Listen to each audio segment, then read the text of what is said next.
Okay, everyone. It's noon on Thursday, and you know what that means. Yep, Huge Movie Fanatics Radio. I'm Nate, coming to you on May 27th, the year of 2021, for another slam bang. I think it's the 22nd or 20. Well, one of them was a two-parter, so this might be the 21st episode of Huge Movie Fanatics Radio. And I listened to the last week's show, and I was disappointed to find out, or disappointed to hear that, that whatever the hell you want to call it, just the YouTube sound glitching, clipping sound permeated like the whole show. So I thought I'd figured out how to get rid of it. And I don't think it's anything to do with my equipment. I think because listening to other YouTube live streams after the fact, it's there as well. I think it just kind of bugs me because I just don't know why it's happening. One thing I did try to do weeks ago when the glitching thing was brought to my attention and everything like that was, looks like Iron Rooster is here. He says, hello, welcome. I was just starting the show by talking about this. Okay, so Iron Rooster says, your audio sounds fine to me, man, because when I listened to last week's show back, the little clipping, I don't know what you want to call it, clipping slash glitching sounds that would appear like pops, would appear every now and then. And, I thought I'd figured that out and how to avoid it. And apparently I didn't. So it just kind of bugs me. But if it doesn't bug you guys, I guess it doesn't really matter. There's no way for me to know when I go live and when I do a show, if it's clear or not, unless I listen to it. And then if I do, I got to do headphones, and then it's on a delay. Well, see, the thing is, even if I find out if it's, glitchy, it's like I can't do anything about it after I start. So it's basically, I'm just I guess I'm just apologizing in advance if this show or any other show in the future has that quality. Rooster says maybe a YouTube thing. That's what I'm thinking it is, because weeks ago when it was brought to my attention, I was looking into it. I found the audio adjusting this or that on the computer. I'm like, oh, well, there you go. I can just adjust the audio lower because maybe it's too high. And then I did that. And then when I actually went to YouTube and then started the stream, then I went back to the computer microphone settings, and I saw that the bar was going up and down by itself. So it's like YouTube takes, like Skynet takes control, or at least in the setup I have.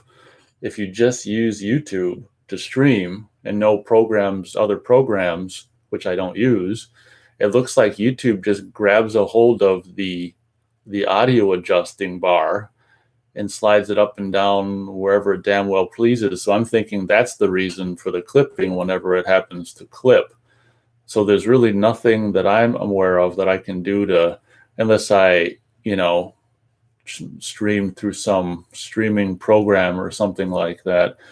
I don't think there's really anything I can do with the setup I have, which is simply just going on to YouTube and starting the stream to alleviate the thing. But Rooster says it sounds fine. I don't know if that means there's clipping or not, but I think we're gonna move on from this topic because I don't know. I just heard the last week's show and it just bugged me because that anomaly was there, and I just wanted to say, I think my equipment's fine. I think YouTube just grabs a hold of my level thing and has its way with it. And as a result of the level constantly going up and down, you get that anomaly. Iron Rooster says, yeah, that's possible. I wouldn't worry with it too much. Okay, so 5 minutes in, we're going to stop talking about that. I just wanted to address it in case anyone wonders why that's like that. I have no idea. So 5 minutes in, we can let it go.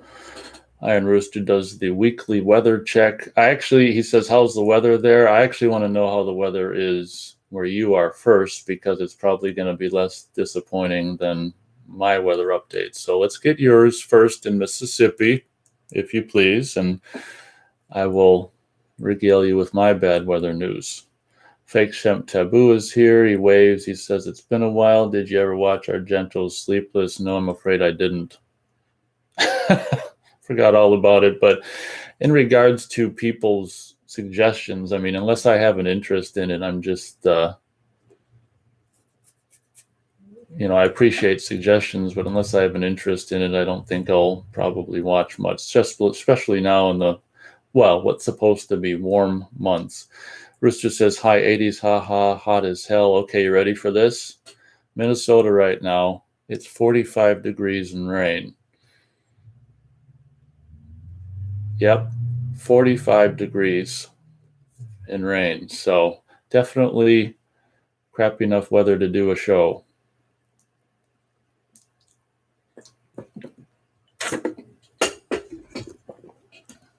Rooster says, damn, with an exclamation point. Welcome back, Fake Chef. Sorry I haven't watched Sleepless, but as I said, a lot of times when I do a show and I get all kinds of, if I get suggestions and stuff, a lot of times I'll just forget about them. But as I said, even if I do happen to remember them, I have to, I don't know, be interested, and then it has to be free. Like there's variables that go into whether I will or will not see or search out a recommendation. But like I say, this time of year when it's supposed to be, I was going to say when it's nice, when it's supposed to be nice, movie watching is considerably reduced. And Taboo says, yeah, that's perfect weather for a show, I'll say. Austin's here. He says Kino is coming out with the 4K special edition of Hard Target. Yeah, I heard that. For anyone interested in UHD 4K discs, I'll probably make a separate video about this little news thing which came to light, I think, yesterday, which is kind of laughable. Paramount's going to be in just days before the only Friday the 13th of this year. So August, I think, is it 10th or something this year? Paramount's going to be releasing another Friday the 13th Blu-ray not box set, but collection, 6-disc collection of Friday the 13th 1 through 8, which I guess apparently will feature the new 4K scans of the first 4 movies and theatrical and uncut versions of the first movie, which one can only assume is going to be on one disc. No word on if it's going to, I would certainly hope it would. No word on if it's going to include the actual 3D version of Part 3 or just the old anaglyph version that they previously released. But get this, I got their most recent from years ago, 6-disc 8-movie Friday the 13th Blu-ray collection for $20. Get this, the pre-order on Amazon right now is $80 for this new one, which is just kind of laughable. It's like, why do they think the new 4K scans of the first 4 movies warrant that high price? Taboo says, have you ever seen the Italian zombie sequels like Zombie 3 or 4? No, I've just seen what's, just Zombie quote unquote 2, which of course is just Zombie. I just seen the first one. Rooster says, I picked up the Vestron Video Collector's Series for Little Monsters at Walmart for $7.50. Ever heard of it? Yeah, I can remember seeing that in the video store back in whenever the hell it would have been in the video stores. But I was, because I was a straight male, or I still am, because I am a straight male and stuff. I mean, I was never, it seemed to me like, like maybe the young girls were more, isn't that Fred Savage? Is that the Fred Savage movie? I mean, it's just, I don't know. It's just Fred Savage to me was like a little heartthrob kid for the girls to watch. So if there was a Fred Savage movie, I wasn't really interested in it. I want to say that's the Fred Savage movie, but I never saw Little Monsters. I was never that big on necessarily kids movies per se. I mean, except for, I guess you could kind of call Explorers a kids movie, but it's,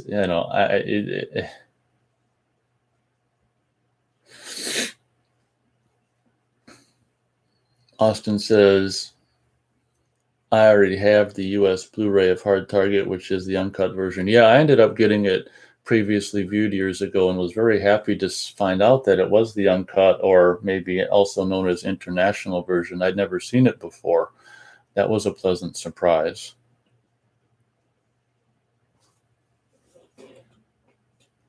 Holy crap, chat's going crazy. Rooster says, I'm good with my Friday Shout box set. Exactly. Wade Wilson's here. He says, 4K can kiss my booty. Laserdisc beats 4K. Austin says, I already have both sets. Laugh Out Loud, the old Paramount Blu-ray set, and the Scream Factory. I'm done. Yeah, isn't that just funny that Paramount's putting out? I mean, I can understand Paramount putting out the first 4 movies on actual UHD discs, but putting them out again on just Blu-ray is just funny. Taboo says it's kind of disheartening when a company just re-releases the same titles over and over again, like Friday 13th and Evil Dead. It's like, oh my God, I love the movies, but can't you just make a good sequel? Well, I think the answer to that is no, pretty much these days. I'm just glad we got so many Friday the 13th in the good old days in the 80s that we did. I'm very grateful because I've just been watching those movies over and over. I'm going to do that all summer. Just 1 through 7, 1 through 7, 1 through 7. Rooster says, yes, Fred Savage is in it. I've never watched it, though, but I picked it up since this Vestron video collector series. Yeah, looks like a comedy. You know, I might have done the same thing if I came across that for $7.50 on Blu-ray. But that's the reason why I never saw it. It's just like Fred Savage, from what I can remember, was kind of like the little heartthrob for little tween little girls and stuff. So I was never gonna really watch anything he was in. I was already doing the horror movies at that time, so fuck Fred Savage. Austin says, unless Paramount releases all Friday the 13th films uncut, then I'm not getting them again. Yeah, it's not going to happen probably because, with the exception of Final Chapter and who knows what else is hidden out there, the cut stuff is probably gone. Unless you want to put the VHS shots back in, which I don't want them to do. Austin says, nope, Hollywood is dead. They can't make classics anymore and are catering to China. Wade says Little Monsters is a good horror comedy. Yeah, I'm not saying it isn't. It's just like I guess I'm just saying why I never saw it. Because Fred Savage, do I have to say anything else? If people out there like Fred Savage, that's fine. But I just never have. Taboo says, Friday the 13th, 1 to 7, I like to watch. 1 through 8 minus 6. Okay, interesting. Huh. You must think 6 is too goofy then, which is understandable. For me, it's just like, I don't know. For me, it has the perfect balance of horror and comedy and, like paying homage to Friday the 13th while also being one. So, but I can understand people's not liking it if they think it's too silly. Wade says, I have the DVD of Little Monsters because my sister gave me her DVD collection, and I also think I have a widescreen. I don't know what this is. WEBRF. I don't know. Copy of it. 2 on one of my external hard drives. Austin says, do you think Paramount will include the uncut Part 2 VHS reel in their new set? What's the point of new set with 4 movies missing again? Well, Paramount, Paramount's, with the exception of the reboot thing, has nothing to do with the movies that came after 8. So obviously Paramount's not going to release anything past 8. Plus, who the hell wants anything past 8 anyway? It'd be interesting to know if they're going to have like that footage of, the uncut VHS footage from part 2. It'd be interesting to know. My biggest thing is, are they going to have the actual Blu-ray 3D version of 3? If not, that's just going to be a joke. If so, I'll applaud them for at least doing that. Austin says Paramount sucks. And I appreciate, I actually got a thumbs up for the scheduled show this week before the show started. So thank you very much to whoever hitchhiked the show before the show even started. I appreciate that.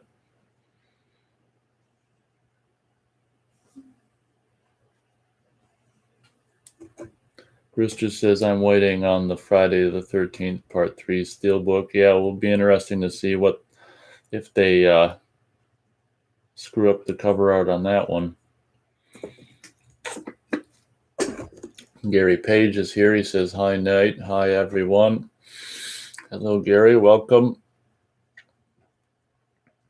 Welcome. We've got, for the first time in a while, Fake Champ Taboo in the show. Wade Wilson hadn't been showing up for a while, and he's back as of late, so that's cool.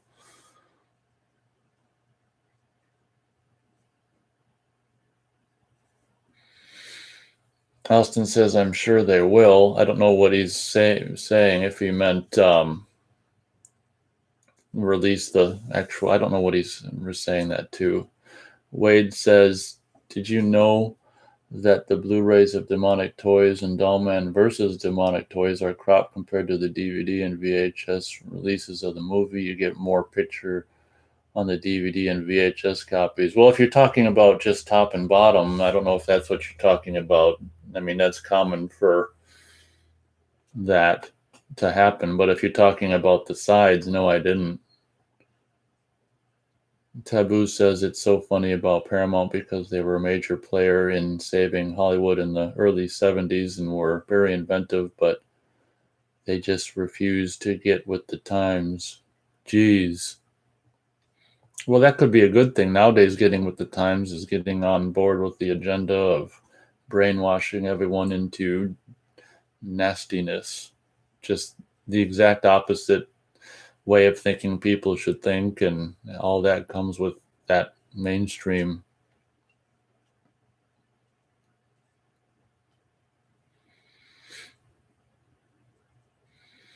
Austin says Paramount is stuck in the 2000s. I can only assume he means the first decade of the 2000s, because we're still in the 2000s.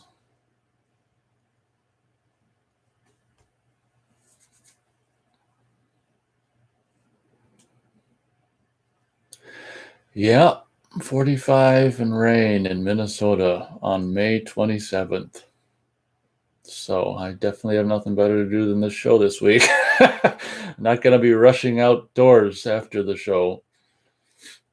Austin says I meant early 2000s. Yeah, I figured as much. I was just being a jerk.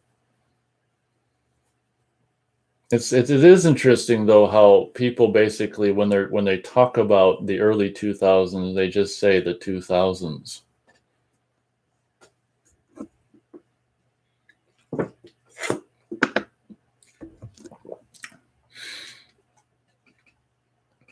Austin says, did you know Paramount was going to release The Crow originally? No, I didn't. Rooster says, found the Aliens and Alien 3 DVD box set. Also found Fright Night 1985 DVD and Christine DVD at the Goodwill bookstore too. I've never watched Alien 3. Oh, wow. Yeah, Alien 3 is kind of, I mean, I like it. I didn't like it at the time because it was kind of a disappointment when it came out in theaters because, well, I won't say it in case you don't know about it, but I'll leave it at that. I don't want to spoil it. You know how much that matters. But yeah, I mean, I definitely, compared to movies now, Alien 3 is awesome. It's David Fincher's first movie, if memory serves. And that one guy who was big in the 90s, I really liked his music, Elliot Goldenthal or something like that, did the score, and it was a great score. So if you've got any kind of home theater in regards to sound, Alien 3 sounds great. So I hope you enjoy Alien 3. Taboo says we're in the roaring 20s now. That is kind of funny to be able to say that, we're in the 20s. So that's kind of cool. Yeah, we're in the 20s. We're in the money. It's more like we're in the bullshit.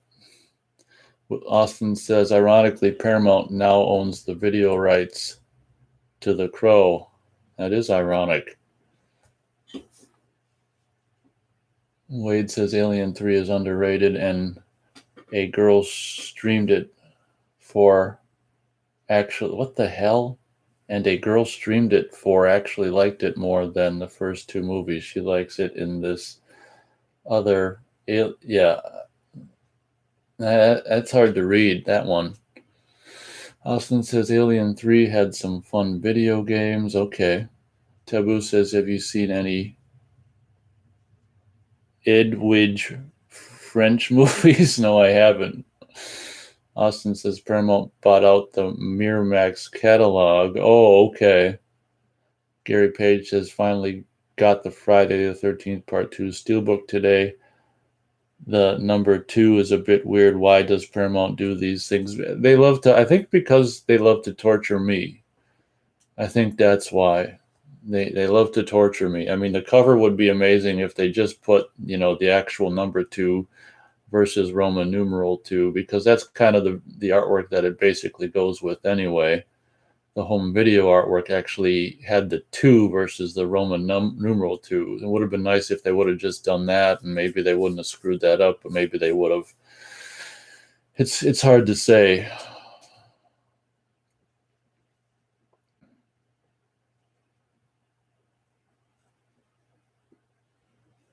Wade Wilson says, I meant to say girl I streamed it for. Gary Page is crying tears of laughter. Okay, well, we'll take a look at his comment then again. So Wade says Alien 3 is underrated, and a girl I streamed it for actually liked it more than the first two movies. She likes it in... Yeah, see, the last sentence is hard. So basically, some girl he wants to take to bed, I actually liked it more than the first two movies. Well, without spoiling Alien 3, I can say it's more of a harkens back to more of what the original movie was, as opposed to the second one.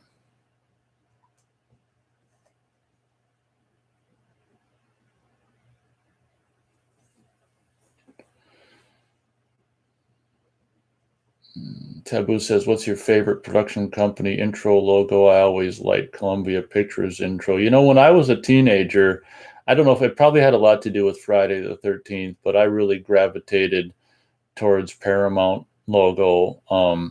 I since think they really screwed up the Paramount logo over the years. It's just way too busy with like the stars approaching the mountain over the water and all this shit. But I like just the classic one from the 60s, 70s, and the 80s. Just the painting that fades into the blue, that fades into the whatever. I think the best CGI Paramount logo is probably the very first one from the late 80s. After that, they just got too involved, just trying to be too fancy schmancy. And I mean, I like the Columbia Pictures one from the like 70s and 80s as well. Whatever's before Happy Birthday to Me, Universals are classic. Like pretty much all the Universals are classic. Wade says, can't take her to bed because she's into women. That's too bad.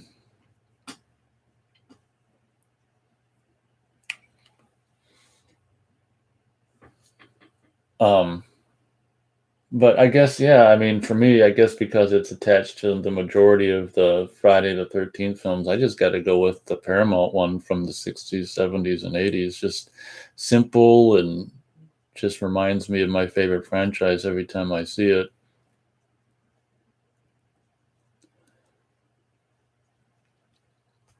Rooster says, do you like the movie Christine? I think you were talking about that movie on that video when you were younger. Yeah, I'd probably just seen it not long before we'd made that video. He's referring, I think, to the Unknown Critics video, which is the very first, that's on this, you can find that on my YouTube channel here, Huge Movie Fanatics. That's the very first movie review video I ever shot I shot it with a buddy when we were 12. So I'd probably just seen Christine weeks or months for the first time prior to that. And I think it's one of John Carpenter's best movies. I'm of the opinion that there's some guy, he was like the producer on a lot of his movies. I can't remember his name. Was it Larry Franco or something like that? I want to say that maybe that guy is the reason that Christine is so great. And also if he had anything to do with Big Trouble in Little China as well, like whatever, whenever that guy's like producing a John Carpenter movie, for me, they turn out better than if he wasn't.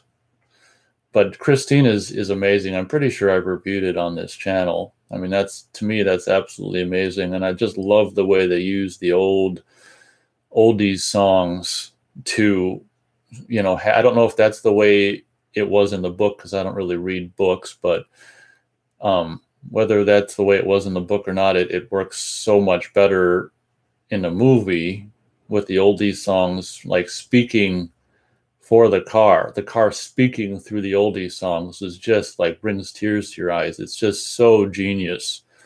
So Christine is one of my favorite John Carpenter movies. It's really great. And Keith Gordon, I wish, I'm a big fan of Keith Gordon.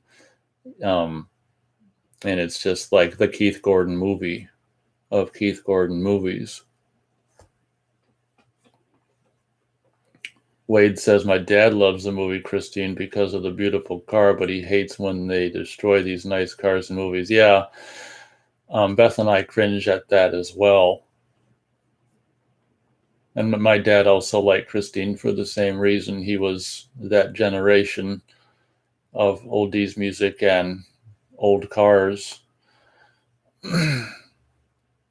Rooster says, yeah, a lot of classic cars get destroyed in these movies. Wade says, doesn't Christine take place during the events in Halloween? I believe it's the same year. I think it is. Ironically, the movie came out in I don't know when, 83 or something like that, but it does take place, I think, in 78, because I don't know, one can only assume that's when the novel took place or something like that. That is funny. Rooster says, I need to rewatch Christine. It's probably 15 years since I watched it. Oh my God. Yeah, I got a previously viewed Blu-ray a few years ago and I never watched it. That movie just looks really good too, like that red paint job on that car.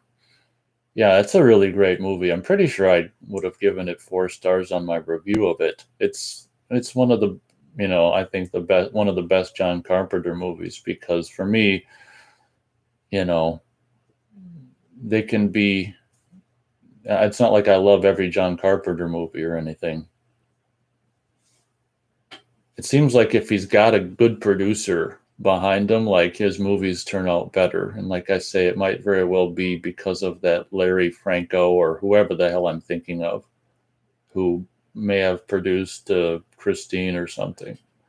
Rooster says, I actually think I picked up the Christine novel a couple of years ago in a thrift store. You probably don't even have to write in a thrift store anymore. I can just, you can just say I've got something and I can add that on myself. And it's just kind of a joke, but that's cool. Yeah. I've just never been a book reader. They're so boring to me. I just love just imagery and sounds and music and just, everything that goes into movies. I could never get into reading at all. It's so boring to me.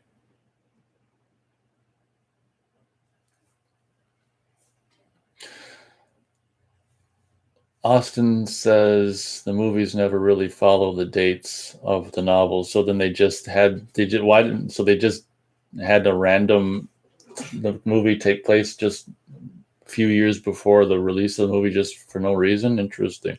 Oh well, another reason why is because the car had to be a certain over they had to be like 20 years old or whatever, so it was officially an antique.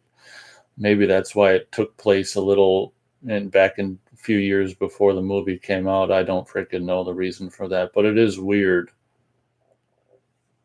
Wade says my favorite John Carpenter movie is either Christine or The Thing, or his The Thing revision. Yeah, yeah, that's good too. I don't really talk about it much, but that's good too. Austin says, "Have you seen the Hard Target work prints?" I don't think I have. Those must be even have more violence in than the international cut that we have on the Blu-ray. I think Rooster laughed to my little comment about him not having to type in a thrift store after every whatchamacallit time he mentions he got something, because we can only assume he got it at a thrift store. But I can only assume that the Hard Target work prints have even more violence or something. Austin says books go into a lot more than the films do, though. Yeah, that's true. But I don't know. I've just always been drawn to movies. I mean, so you can go into people's minds and this and that, and, maybe smells. You can, describe smells or do this and that. But in my opinion, the advantages of a book or a novel, I don't know. I just love being able to see people, see locations, see, just movement on the screen, and the sound is a big part as well, especially if you have music you like in it and all this kinds of stuff. Yeah, I'll never get into books. Fuck books. I like that line from Ghostbusters. Print is dead. Taboo says I've been in the mood to rewatch The Prowler, having watched your review. Also, I really wish more was done with the nerdy couple who go down where the random mattress is, crying tears of laughter. Too bad because she was hot. Shit, yeah, I haven't seen it more recent enough to even know what the hell you're talking about. Random mattress. Yeah, the Prowler really, it's got great aspects and then not so great aspects. Haven't seen it I don't watch it very often. Austin says Hard Target work print has a little more violence, but it's mainly just extra scenes. Oh, okay. No, I haven't.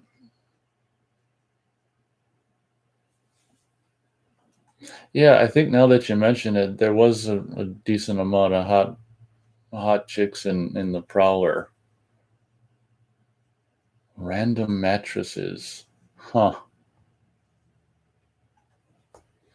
Rooster says, I also prefer a good movie over a book. I do like having novels to the Halloween franchise, or I do like having the novels to the Halloween franchise, though. I wish I had the first couple novels to the Friday franchise. Yeah, I don't know if I've ever mentioned it, but I'm a proud owner of the Friday the 13th novelizations for 1 and 2 and 3 and 6. The only thing that bums me out about 3 is that Simon Hawke did the ones I got of the first 2 movies. Simon Hawke did, and then apparently Simon Hawke also did 3, but then the one I got, some other author did. So there's at least 2 different versions of the novelization of 3 from 2 different authors. So I guess it's still cool that I have 3, but I guess I kind of would just as soon have the Simon Hawke 3. And I can't remember who did 6. I've read the first 2. I haven't bothered with 3 or 6.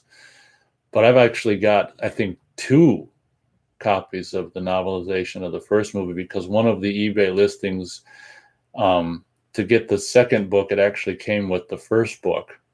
So I've actually, because I got the first book first by itself, and then I got later on, I got the second book that came with the first book. So if anyone wants the first book, just send me $1,000.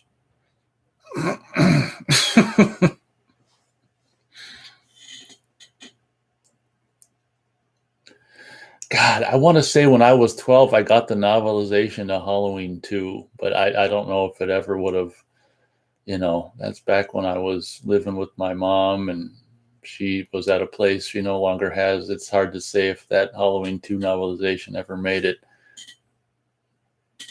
out of there or whatever, but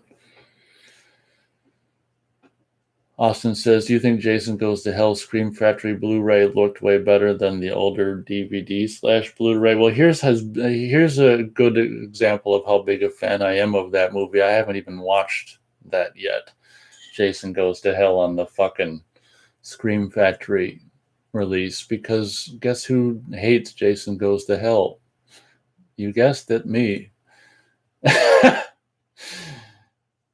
Rooster laughs.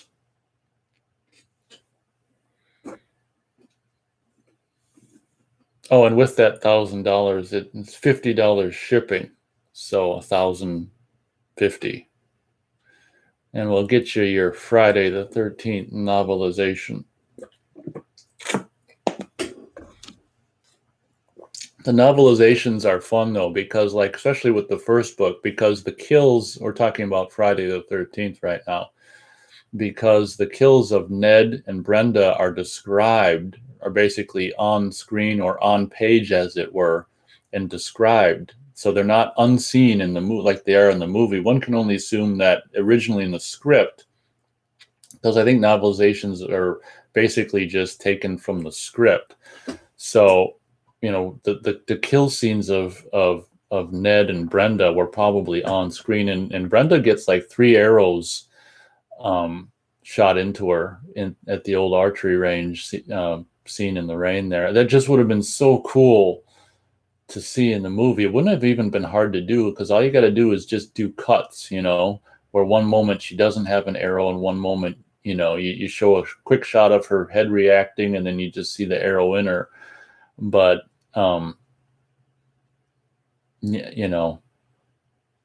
I kind of agree with not showing every kill, like not showing Nettie's and just have his body appear on top of the bed. But it would have been cool to see Brenda's death with the 3 arrows shot into her stomach. And like I say, even in 1979/80, it would have been relatively easy to do it just with cuts, or even look at what Hiltzig did with actual using, like fishing line and sleepaway camp. Tom Savini probably could have rigged something like that, which would have even been cooler.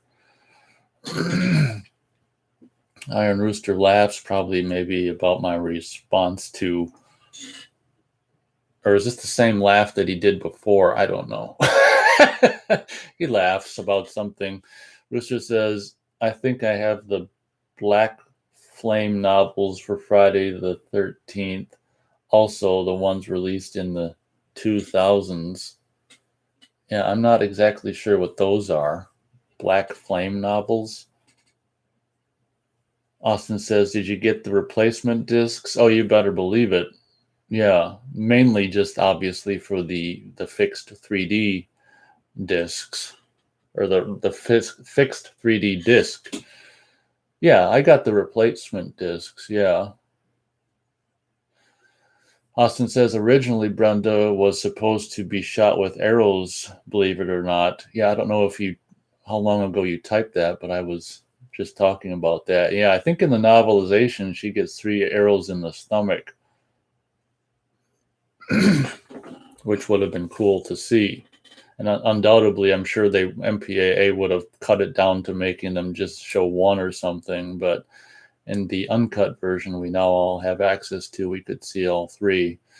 As I said, I agree with not showing Nettie's kill and just have it be like a mystery and his corpse showing up later. But as I said, it would be cool. Every time I watch Friday the 13th, I'm like, it'd be cool to see Brenda get it with them 3 arrows.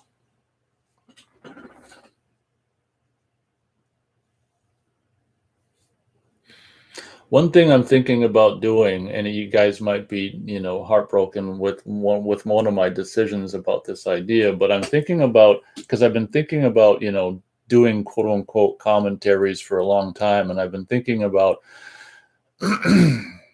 streaming, I think I wouldn't have chat enabled though, because I wouldn't really have time or patience to deal with chat and kind of watching a movie and talking about it at the same time. But I've been thinking of doing live streams where I watch, Friday the 13th or whatever else. I'd probably start with Friday the 13th. But one of the disappointing things for you guys that might be about it is I'd probably, just because to avoid copyright issues, it'd be an audio thing where you wouldn't see any of the movie or even hear any of the movie. It'd just be basically like just the blank screen audio that you guys are familiar with on the streams, and you wouldn't be able to hear the movie. I'd just be watching it with no sound and talking about it that way, just to avoid any frickin' copyright garbage that would undoubtedly arise or whatever. But I was thinking of doing that, and unfortunately not having the chat enabled, because I wouldn't really,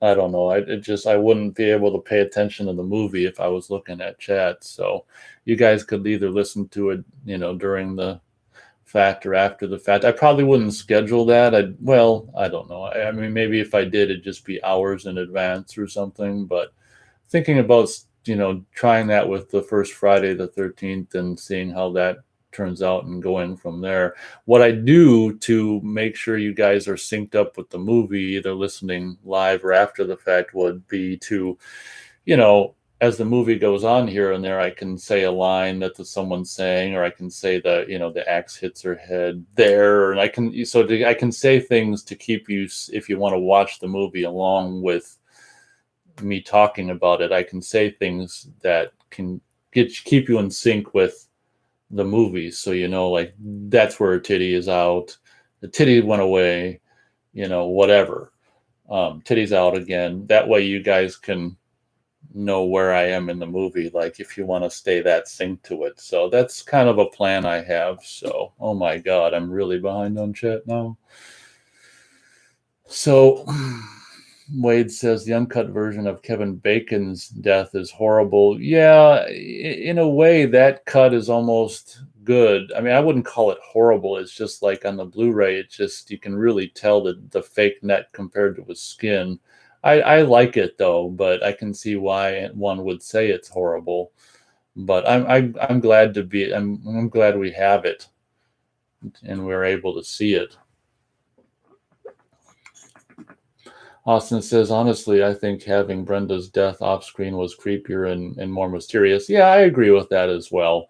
I mean, it's kind of a situation where it'd be nice to have, if I wanted to watch the version with her death and version without. But I completely agree with that.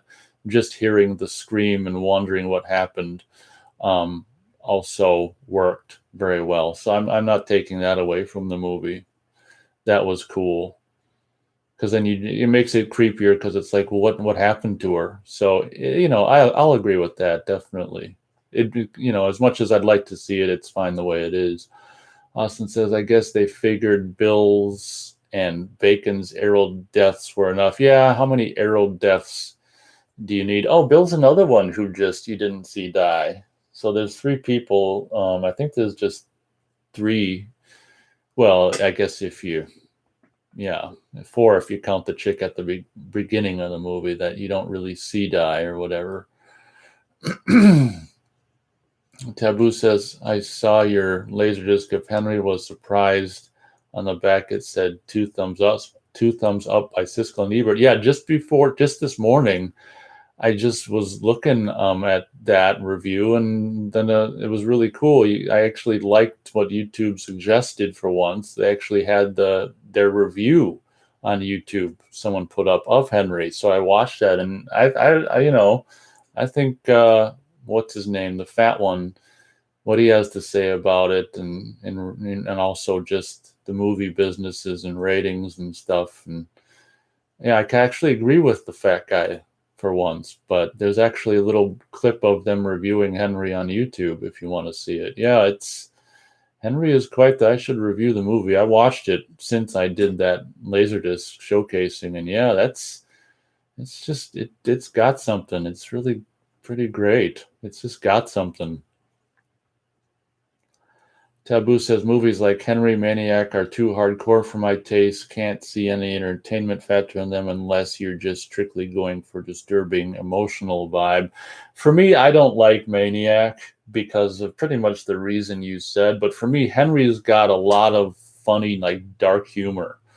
And that's something me and my dad really took to right away when we saw it. So that for me is the redeeming factor of Henry.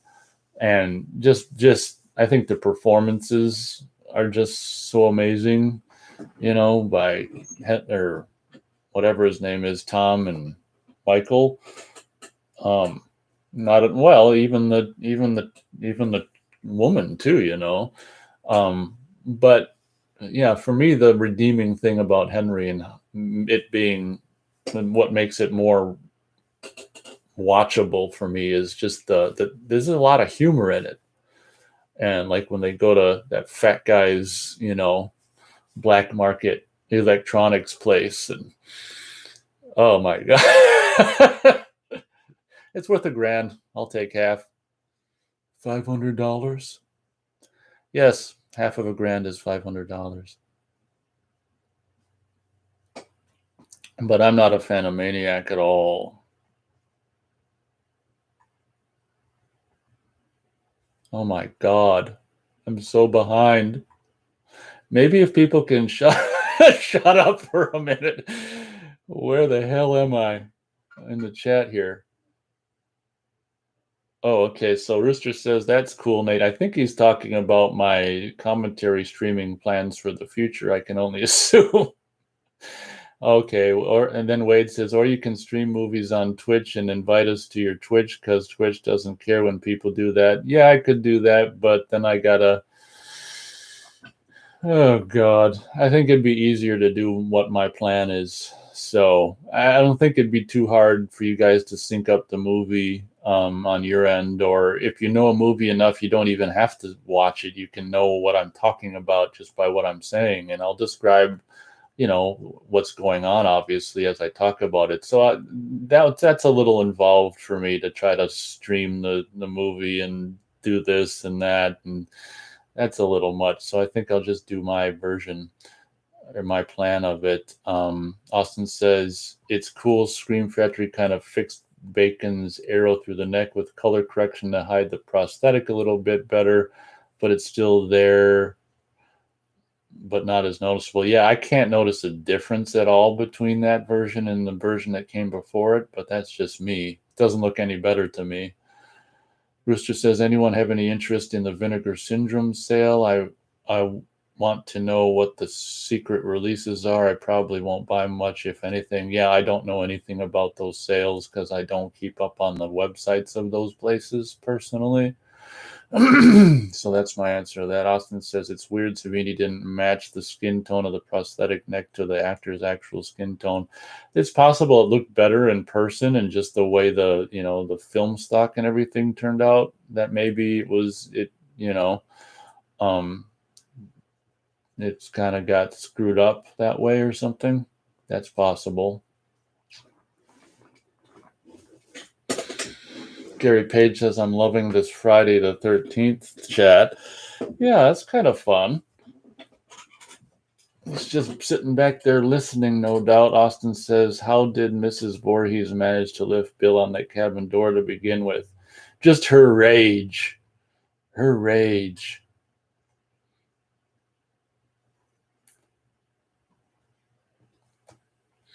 But you're right. That's absolutely a crock of shit. But what I always thought would be funny is scenes of, like Mrs. For example, take the first movie, a scene of, Betsy Palmer like hoisting, like you say, Bill onto the onto the door, or hanging Steve Christie up from the tree, like her actually doing that. The scenes like that would be funny, and her struggling to get that stuff done and figuring out how the hell do I trigger Steve to fall down right as Alice is running under the tree, and how do I get Alice to even run under the tree?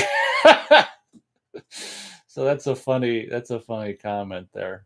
I agree. That's but we don't think about those things. We just enjoy the movie, don't we? Taboo says, yeah, I like Vinegar Syndrome. Thanks for the reminder. Rooster says, I kind of breaking the Friday the 13th chat flow with my Vinegar Syndrome comment. That's okay. I'm used to having 2 or 3 different conversations at once on this show. Austin says the uncut deaths in Friday 2 are almost as good as Savini's work in part 1, but the MPAA cut out all their work. Yeah, it's a bummer. Austin says, I wonder how much was cut from Friday 3D. Yeah, it's hard to say. Austin says the Scream Factory of Bacon's uncut death looks darker like it should be, so it does hide it a little better. Oh, okay. Rooster says Friday the 13th Part 3 has an alternate ending that there's only pictures of, the ending of Chris getting her head chopped off. Yeah, I can remember seeing those in Fangoria back in the day or something like that. Yep. I'm still don't know if there's any. I guess from what I understand, the footage of that is non-existent or something. Otherwise, you'd think we'd have seen it. Austin says Friday 13th or Friday 13th 5 would have been liked better if it wasn't cut. Yeah, that's true. Rooster says we will never see that footage more than likely. I doubt it.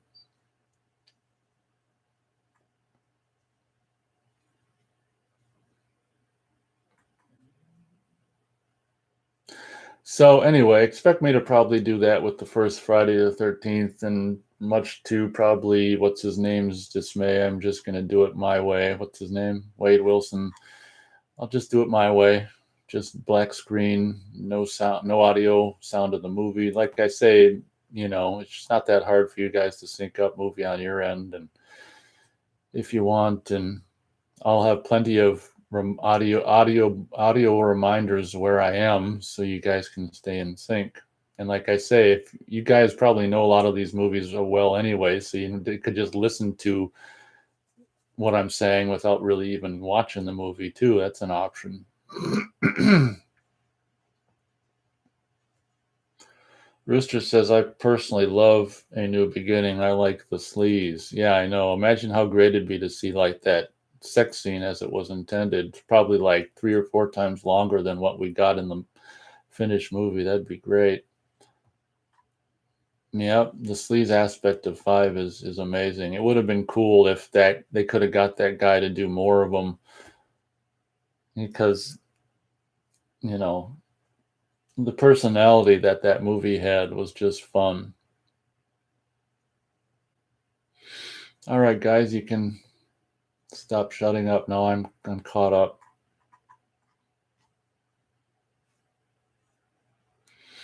Austin says, let's see, I did that. What the hell? I did that one die in part 2. I don't know what that means. I did that one die in part 2. The really hot one with the short shorts and muffin. I don't know what he's saying. How did that one die in part 2? What's her name? Terry? Yeah, that's a good question. We don't know how Terry died, do we? That's a good question. She screamed herself to death.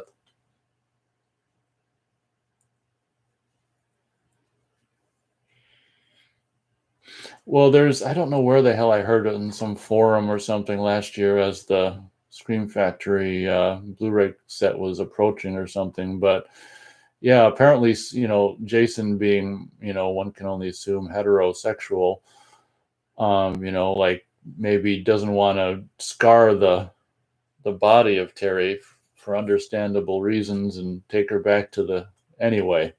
Maybe I should probably stop right there, but yeah, whatever way he dispatched her, maybe just choked her to death. You can only assume that he didn't want to really scar up her body, because that might ruin plans for the future. I'll just stop right there. Taboo says, what if we lived in a world where Friday the 13th Part 5 was honored like Citizen Kane? Then we'd be in a better world. and movies like The Wizard of Oz were treated like the garbage they are, yeah, we'd be in a much better world. Don't mean to offend anyone who might actually enjoy that movie, The Wizard of Oz, but I tend to loathe it.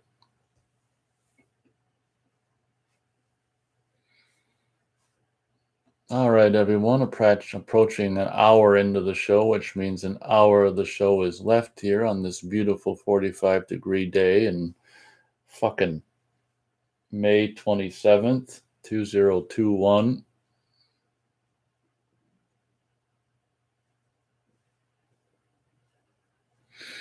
Austin says, I can buy Jason being a necro. Yep, he's lonely out there in the shack. I mean, his mom's head don't cut it.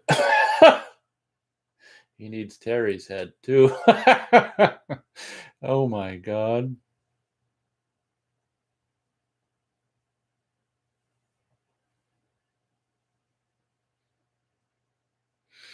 Taboo says that Wade, yeah, the mutilator. I don't know what he's referring to, like, yeah.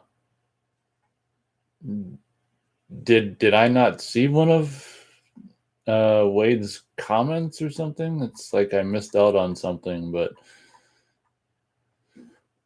I haven't seen a comment from Wade since, or you can stream movies on Twitch and invite us to comment.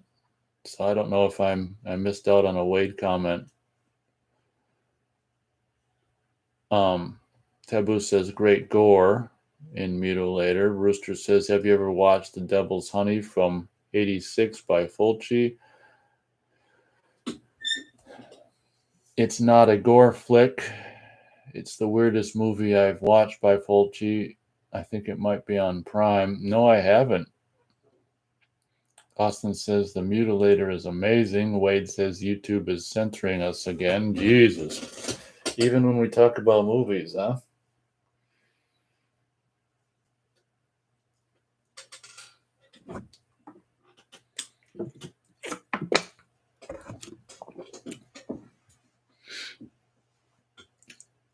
Well, as we approach halfway point into the show, thank you. I'll take this moment to thank you very much, everyone, for showing up. I'm seeing pretty steady 7, which probably means 6, including myself, that have been pretty steady for the last several moments. So thanks, everyone, for showing up. I'm seeing now I'm seeing 8, and I'm seeing 3 hitchhikers. But in regards to those, commentaries, I'd do it just be random, like when I have time or when I feel like it. I mean, it wouldn't be anything scheduled, which would make hearing live more difficult. But since chat's going to be off, it's not. It's more about just recording it and putting it out there more than being like a live event. The main reason I'm live stream it is just so I don't have to like upload a freaking 90-minute or more audio video file onto YouTube. It's kind of an easier way to do it by just doing it live. So unfortunately, as I said, the chat would be turned off, but you can still listen and enjoy. We'll see how Friday the 13th would probably be the first one I do, and we'll see how that goes, and that'll determine whether I do more or whatever.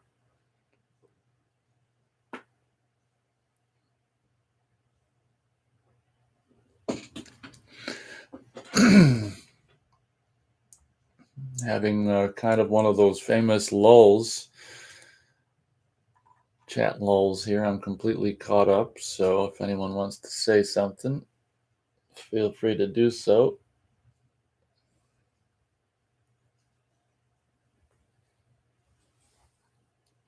In the meantime, I'll kind of not just stare at the screen, just glance at it every now and then. All right, everyone, very close to an hour into the show, about halfway in. Go for about another hour on this freezing ass fricking late May day.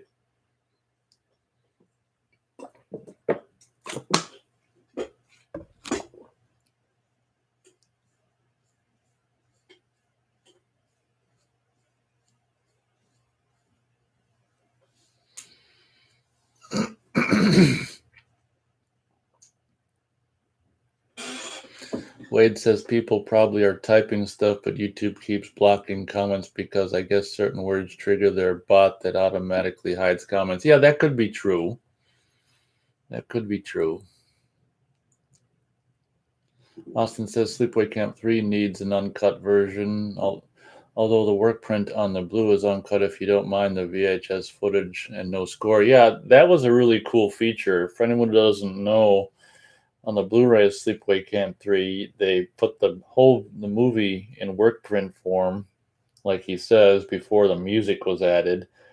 VHS, the whole movie, you can see like the work print version, pre-censorship and no music, but it's really I watched that way back after it came out. That's really cool way to see the insights. They snipped, there was a lot of, throughout the course of the whole movie, little just moments here and there that they snipped, in addition to just gore scenes, but just character moments, just a bit here, bit there. It's really interesting to see what they cut away, just little pieces, just moments in scenes that they trim away. It's so ironic how they trim away these scenes, and then because from what I understand, Sleepaway Camp 2 and 3, I mean, there's a scene in both of those movies where they just basically show flashbacks of other scenes that already happened in the movie, just to extend it long enough to meet the running time requirement. So it's like, why are they cutting out other stuff? It just makes no sense. They cut out legitimate like character stuff, and then only to have to like extend it later, unless the extending happened before they cut out that extra. It's just weird. Brewster says that's cool.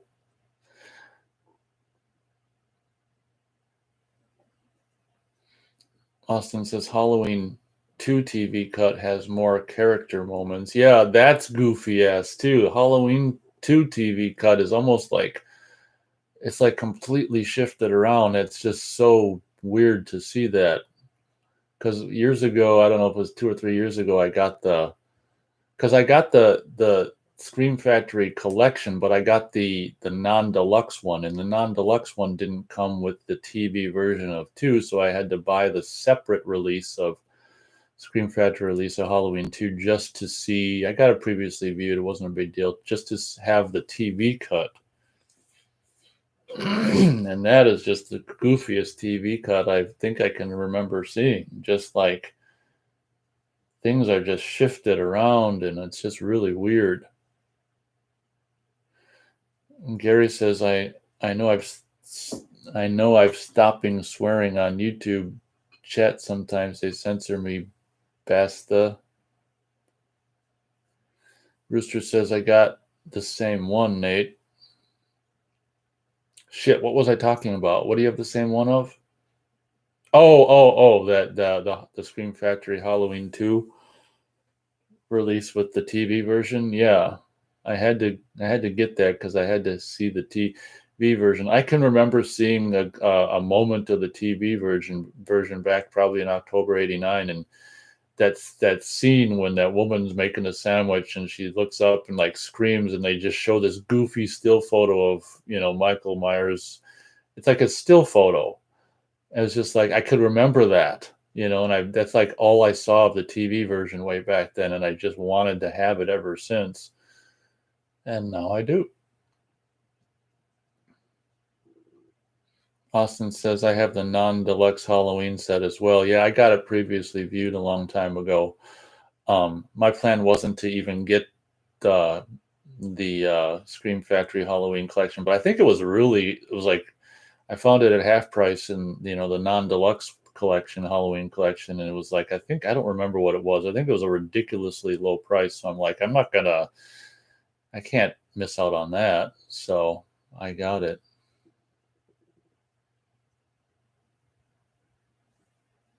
Rooster says, I hate that I missed that Halloween deluxe set.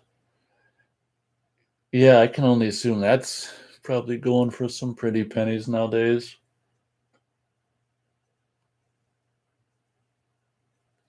Oh, I just happened to look this morning, and I just wanted to see what the prices on eBay were. If anyone wants frickin' Henry Laserdisc on eBay, it's someone's got it for $10. So Wade, just so you know, the same Laserdisc that I showed, the 1991 MPI home video one, is like $10 on eBay. Buy it now. I was really surprised to see it was that cheap, but maybe it's so obscure that no one knows about it.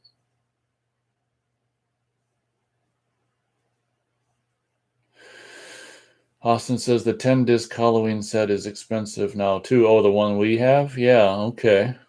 Yeah, that makes sense. Rooster says I paid $40 for my non-deluxe. Yeah, I can't remember what I paid for the non-deluxe. So you've got the non-deluxe. You just want the deluxe. Wade says Halloween Criterion release on Laserdisc has gone up and probably will continue to go up when the next Halloween movie comes out. Oh, okay. Yeah, I'm a proud owner of that, as some of you may know. I showcased it last year.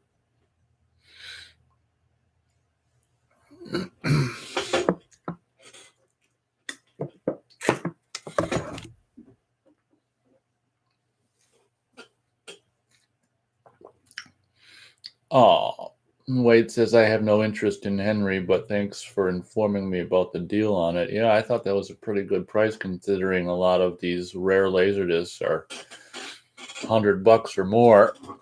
No love for Henry, huh?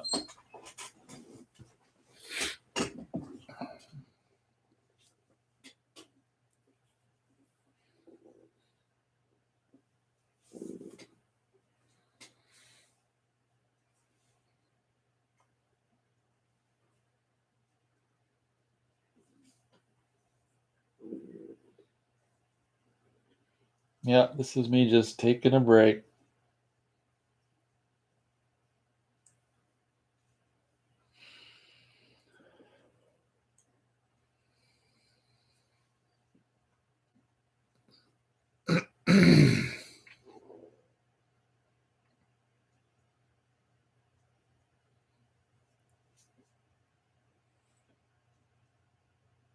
Austin says I've got Henry on DVD. Yeah, I think it might be a 20th anniversary DVD release as well. I never got the Blu-ray. Been pondering it, but I'm like, I don't watch it very often. The DVD looks fine.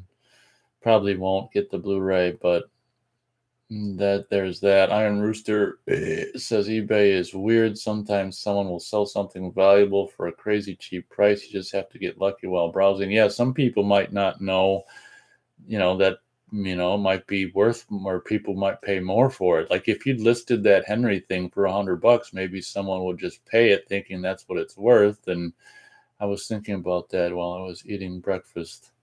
Because that does seem cheap. I mean, it seems like that'd be a really obscure laser disc to me. Wade says I paid about $45 for my Halloween Criterion release probably a year or so ago, and now it sells for $90 and $100. Yeah, that's crazy. Austin says I have the anniversary Henry DVD. The Blu-ray is pointless.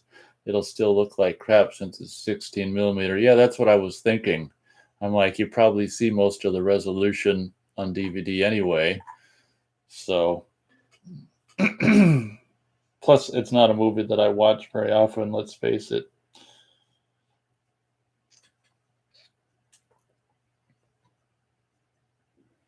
Austin says Henry decapitating Otis in the bathtub was disturbing, as well as the rape before it. Oh, the rape.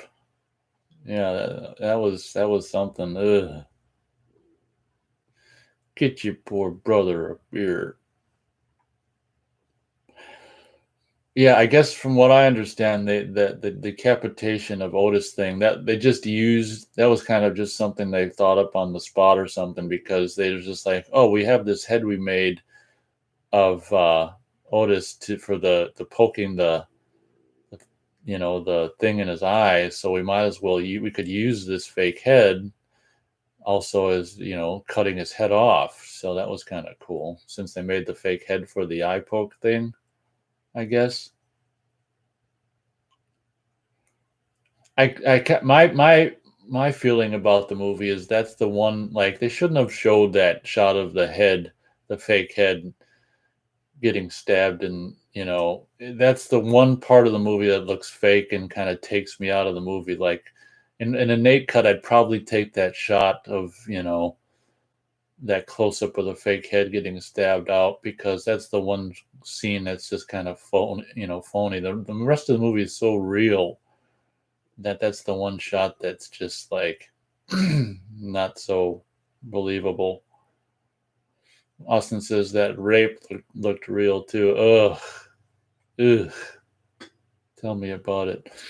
Wade says, when I watched Halloween Laserdisc in October, my TCL Chinese TV popped up with text informing me I could be streaming it elsewhere, as if it was mocking me for watching it on Laserdisc. Ha ha ha. That's funny. It's like, why are you watching a Laserdisc when you could be streaming it like everyone else? Rooster says, I remember seeing someone sell the first Halloween novel for $10, and it usually goes for well over 100. I missed it as usual. Oh, talk about kicking yourself.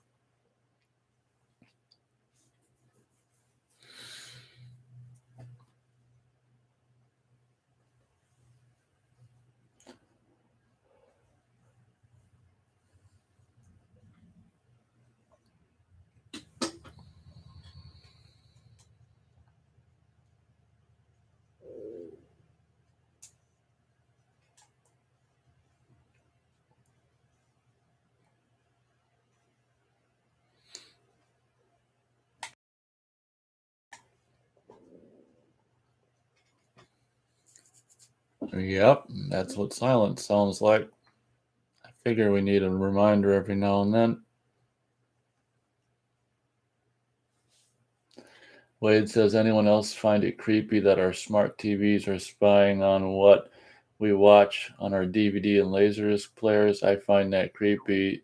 It also did it for another movie I played on Laserdisc, but I forget which. Yeah, I can only assume you got like the TV connected to the internet, Wi-Fi or something. I mean, my TV is not, connected to the internet. So, plus, I don't know, my TV is old. I don't even know if, anyway, my TV is not connected to the internet. So, I don't get that kind of behavior from it. But yeah, that's just scary shit, though.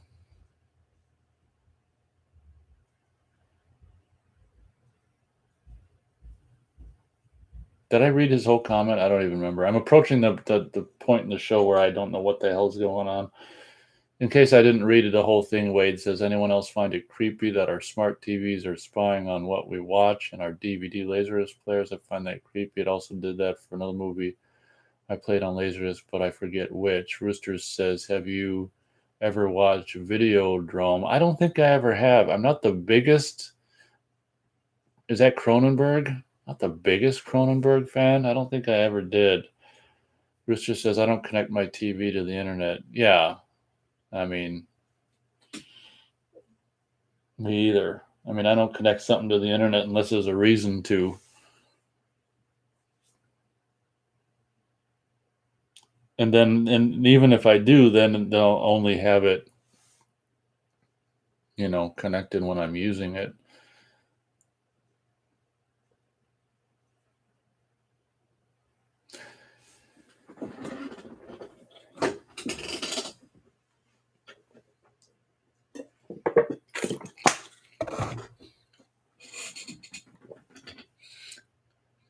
Rooster says it's Cronenberg. What'd I say? Who'd I say? This is the set period of the show where I start to lose it mentally.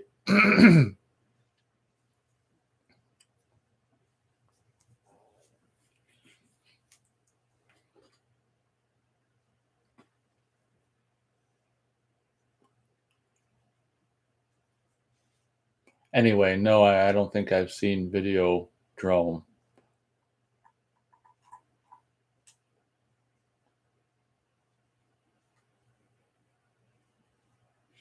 Not to say, I wouldn't like it. It's just hard to see everything. Oh, did I say Cronenberg? Rooster says you were right. I'm really confused. All right, everyone. Rooster loves this part. T minus 45 minutes and counting to the end of the show. Austin says Videodrome is a classic. You should watch it. Get the Criterion Blu-ray.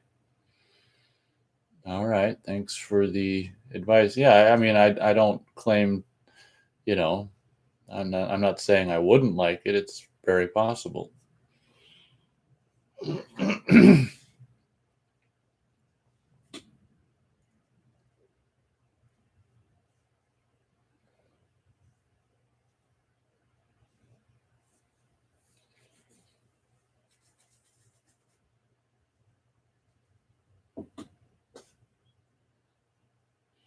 hmm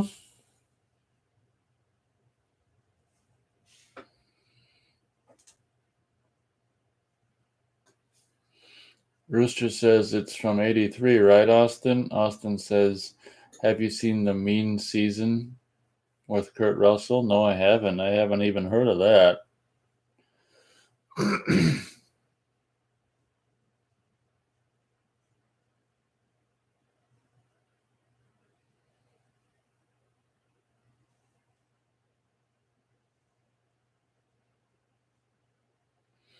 Austin says, Iron Rooster, yes, James Woods is in it.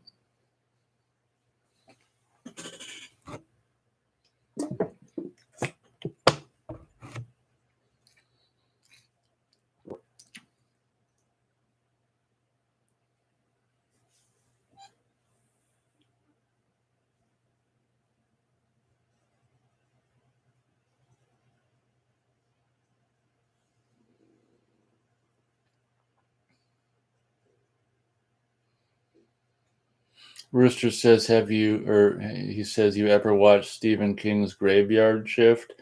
Yeah, I got it on DVD, and it's one of these movies that I think it's based on a short story. And God, does that ever show in the movie? Because it's just like I don't know. It just seems like it was based off a short story, or even if it wasn't, that's what it seems like because it's almost, in my opinion, not really enough in the movie. I don't know. It just seemed like the movie's filler.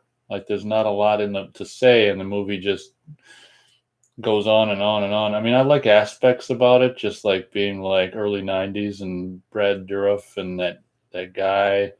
Yeah, I like aspects of it, but I don't really. I'm not a big fan of Graveyard Shift.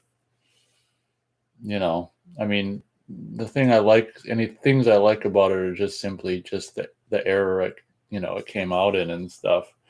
Just being what much more you know favorable era than the one we currently find ourselves in now. Early '90s.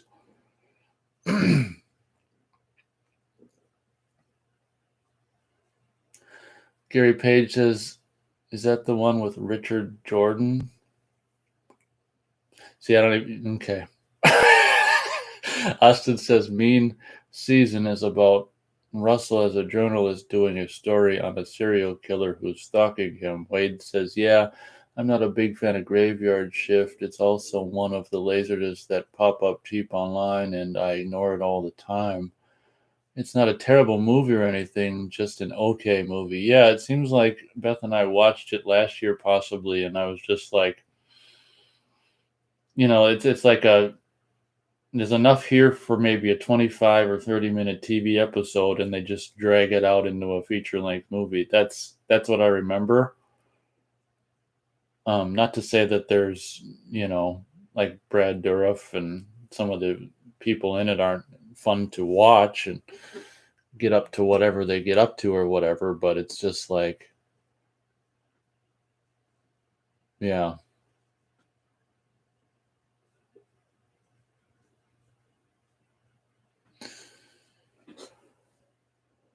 Austin says, I have Graveyard Shift on DVD. Yeah, if I do as well, if anyone didn't hear me the first time. I think I probably got it for $3 years ago.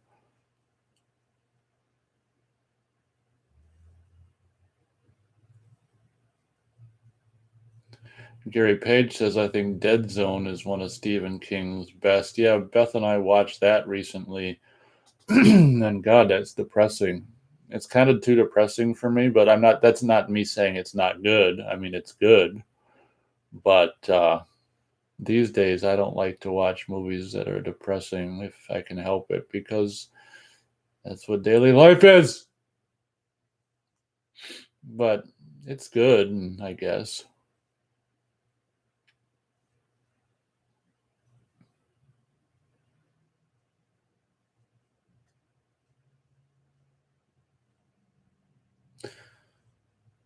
Rooster says, do you have any of the urban legend movies on DVD or Blu-ray? Didn't Shout do a release of the first one? It seems to me they may have. Yeah, I've got, at least the first one on DVD.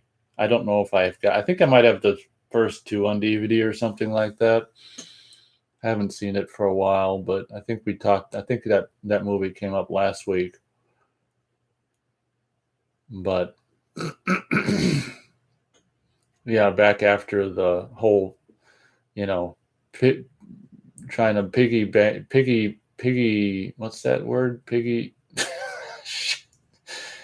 Piggyback off the success of Scream, the plethora of movies, teen quote unquote horror movies that came after Scream, like I Know What You Did Last Summer and Urban Legend. That's like, yeah.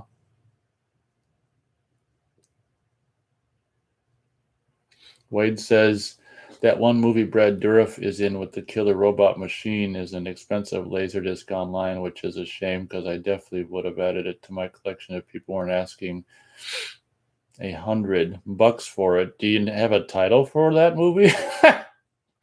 That one movie with the killer robot machine. Huh.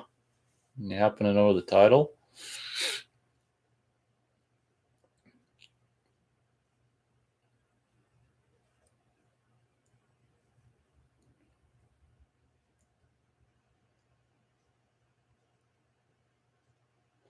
Wade says, I'll just change his word to do an online search.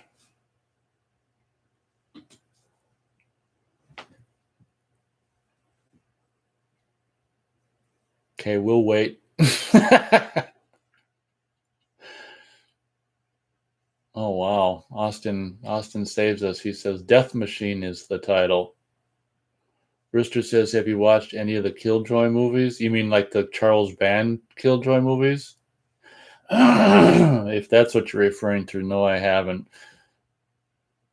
I don't think I'd really be interested in that. Isn't it like a clown face guy? I don't like clowns, makeup on people's faces in any capacity, if it's horror movie, just in any capacity.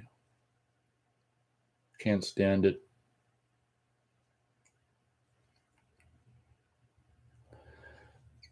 Austin says Death Machine is on Blu-ray overseas, and Gary Page retracted a message. Wade says Death Machine is pretty entertaining movie. Yeah, it seems to me like the cover might pop up in my head when I see that title. I might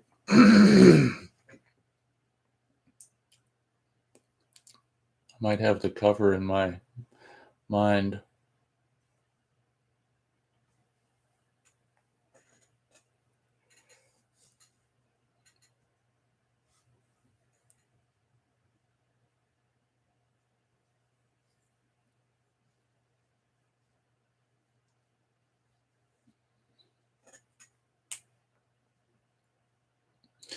Rooster says, yeah, Clown Killer. I seen the triple pack in a store and passed on it. Yeah, that's probably a good thing you did that, because that's some of the more recent full moon movies, I think, from what I know. And I mean, yeah, I'd say it's probably good that you passed on it, if you want my opinion.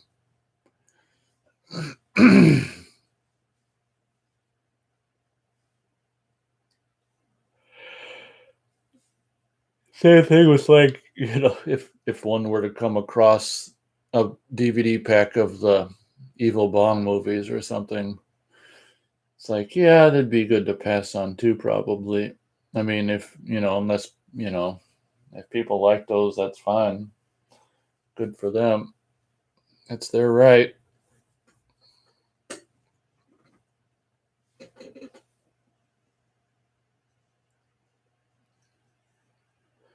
Yeah. Wade says Pioneer slapped its name on the lower left corner of the Laserdisc of Death Machine, which means it probably has pretty good picture quality. Oh, that Pioneer logo's taunting Wade on that Laserdisc of Death Machine. Oh no.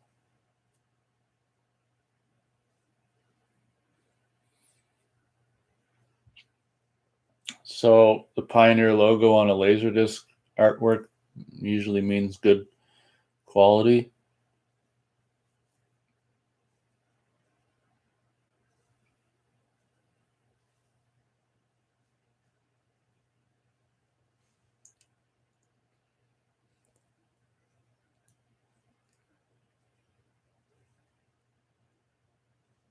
Wade says, yeah.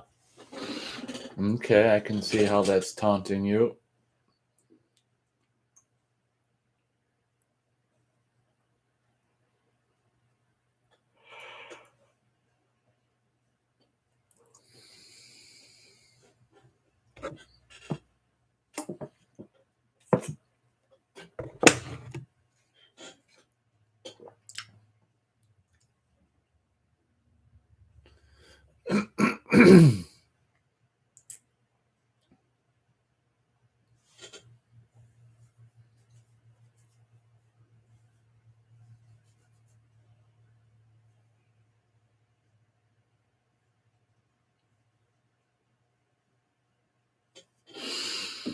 Oh, Rooster says, so Cut and Run was your last Blu-ray purchase? And I've gotten stuff since. I've got the new Kino Lorber release of the James Garner movie Tank, and just recently got in the mail the new Blu-ray release. I think it is Severin put out Grizzly. See, I'm a big fan of Grizzly, but I've never had it on Blu-ray, and this is like, I don't know, the third or fourth Blu-ray release, and I missed out on all the other ones, and I'm like, I better pick this up while I can. So coming in sometime in the future, I'm going to be reviewing Tank and movie and Blu-ray, and Cut and Run movie and Blu-ray, and Explorers just arrived. I haven't looked at the Scream Factory Explorers Blu-ray yet, and the new Grizzly Blu-ray. So obviously with Explorers, I won't review the movie as I've already done that, so I'll just review the Blu-ray. But Cut and Run, Tank will be movie Blu-ray. Grizzly will just be Blu-ray review only because I've already reviewed the movie. But those are the most recent ones I've gotten. So Cut and Run, Tank, whatever the hell else I said, Grizzly and Explorers Blu-ray. Austin says I need to get that Body Parts Blu-ray. Okay, good.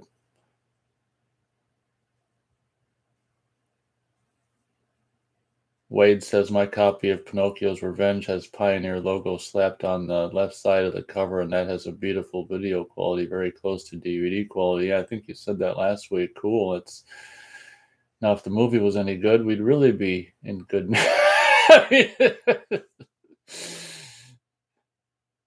We'd be in good shape if the movie was good. Austin says, have you seen Night Watch? That doesn't ring a bell. Austin says, I don't think MPI Laserdiscs go for much. Yeah, based on the price of the one on eBay right now, I guess not.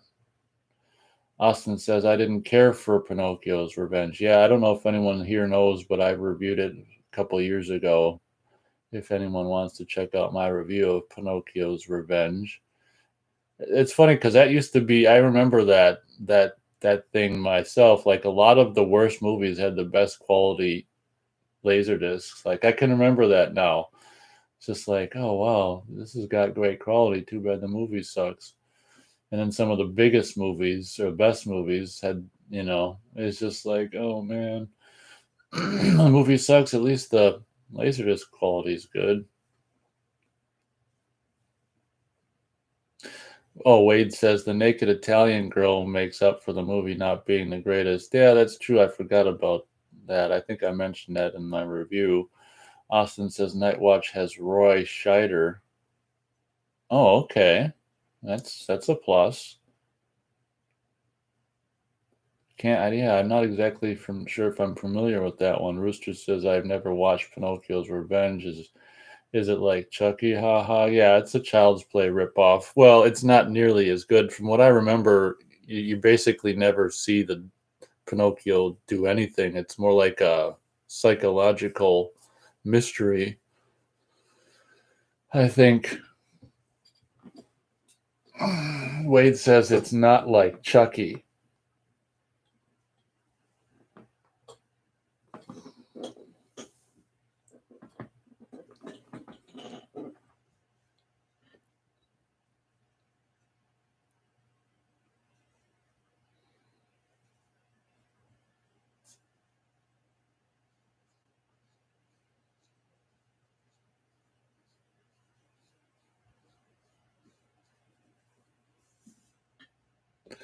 Wade says, yeah, it's psychological horror. Austin says Pinocchio Revenge is nothing like Chucky. It sucks. Uh-oh, Austin and Wade are gonna get fighting. Rooster says, what's playing at your drive-in this weekend? I'm not sure I have it memorized. Nothing any good. Nothing that we're gonna want to go to see. Kind of a bummer because, all last year because of the I'll just simply say what's been going on since last year. It's actually a benefit because the drive-in was the 50% capacity, which means you had these two poles that traditionally you put two cars in between these two poles. And last year and also all of this year so far was the same thing. And starting Friday, they're going to go back to 100% capacity, which is, kind of good in this aspect of returning more to normalcy. But at the same time, it's like, well, shit, I liked the extra space of not having a car right next to you. So it's kind of like good to go back to normality, but also not so good because that change was actually a good one. But as I said, our experience so far with the drive-in was, if anyone caught that show, which probably would have been the first show of May because we went on May 1st. So yeah, I think I talked about. I spent nearly the first 30 minutes of the show bitching about our experience at that drive-in. I mean, I'm not really amped to go back right away. I mean, we probably will if something ends up going, if they end up with something that we want to see, I guess. That's an important thing to have happen to go to a movie, is to have something you're interested in seeing. Austin says, if it was like Chucky, it might have been a fun ripoff. They got pretentious instead. Bad idea. Yeah, they wanted to try to be cute. Wade says, if you go into the movie expecting a Child's Play movie, I can see how people would be greatly disappointed. Rooster says, A Quiet Place 2 is playing at mine. Not too interested. I think that might be one of them that's playing at starting Friday. But I wasn't a fan of the first movie. I just talk about a good excuse to save money on sound design. Well, I guess you can't say that. Well, you kind of can. Um, yeah, you don't have to worry about the dialogue recording mic situation for that movie. I wasn't a big fan of the first movie, so needless to say, I'm not a fan of or not interested in the second one either.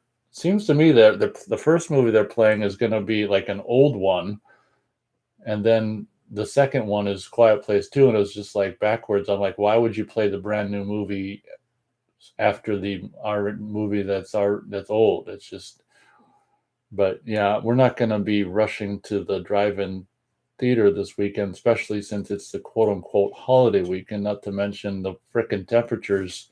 The lows are all like in the 50s or something over the weekend. So it's just like, yeah. Wade says the old commercials of it kind of tried to advertise it as a Chucky rip-off, meaning or referring to Pinocchio's revenge. They advertised it poorly. I remember the commercials when I was a kid. Austin says, although Child's Play was supposed to be more psychological originally, when it was called Blood Buddy. Oh yeah, that's right. Austin says Wade Wilson, the VHS cover made it look like Chucky as well. Laugh out loud. Austin says I couldn't get into Quiet Place 1. Yeah, I mean, for me, just the quietness of it was jarring in not a good way. It negatively affected me. It was like, yeah, I didn't like that aspect about it. It was having the visual stimuli, but not the audio stimuli to go with it was negatively affected me. Rooster says, I think the second one at mine is World War Z for some reason. Oh my God. Yeah, I hated that one. I think I can't remember. I may have reviewed that World War Z. I hated that. Austin says, at least we'll have summer movies this year, even though most will suck. Laugh out loud. Yeah, that's true. I guess from so far, it seems like we're going to have more quote unquote new movies in the theater than last year. I mean, last year it was like nothing, I think, until like July or August with Tenet, and no one even went to see that. Austin says World War Z was supposed to get a sequel. I'm glad it didn't. I said the I'm glad it didn't part.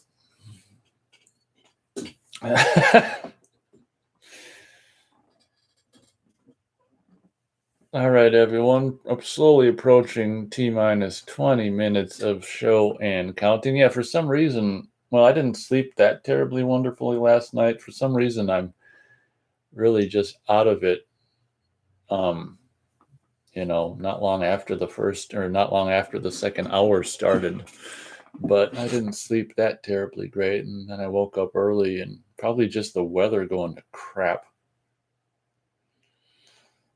Rooster says Halloween Kills can't get here fast enough. I may be interested in the Candyman movie a little. Yeah, I'm definitely interested in Halloween Kills, that's for sure. I'd be interested probably in Candyman if it were at the drive-in, but I doubt it will be, especially if it's coming out in the fall. There's things that I'd see at a drive-in that I won't go to a theater to see on its own, just because for me, we go to the drive-in for, well, what used to be a fun experience, just the atmosphere and stuff, and the movie was kind of, a bonus. So, I tend to be more open to go to stuff at a drive-in theater that I wouldn't just go into a normal theater to see. Well, especially with the way the world is now, it's like, I don't know if I really ever am interested in going into a normal theater as long as things are all fucking goofy.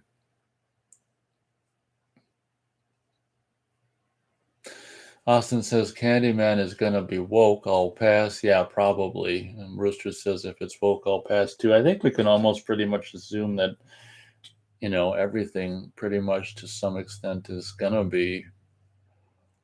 I just hope that asshole boyfriend from Halloween 2018 gets killed horribly in the second Halloween. The guy in the dress who threw the phone into the muck. I hope he dies horribly in the new Halloween.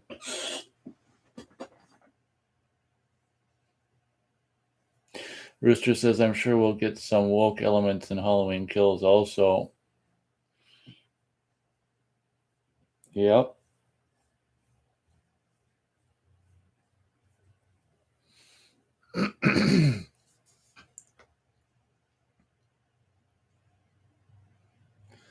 Rooster says, yeah, the drink dude, haha. Austin says, that's why I hate new movies. They just want to preach and nobody wants that.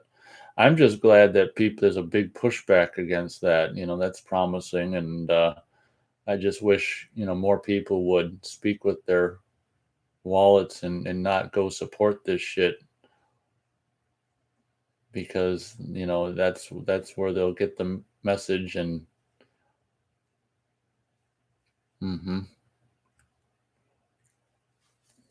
oh, Rooster meant drunk, the drunk dude. Okay. Wade says, I don't want them to kill the little boy from the original Halloween that is now all grown up. Oh, you mean Tommy Doyle? Yeah, that'd be kind of cool to kill him 40 years later. Wade says, is that character's name Tommy? Yeah, I think so. Tommy Doyle, ain't it? Tommy Doyle? You're Tommy Doyle. Well, I'm really Paul Rudd, but yeah, I'm Tommy Doyle. Oh, I remember that. Wade says, no, not Tommy. So what little kid are we referring to then? I mean, that's like,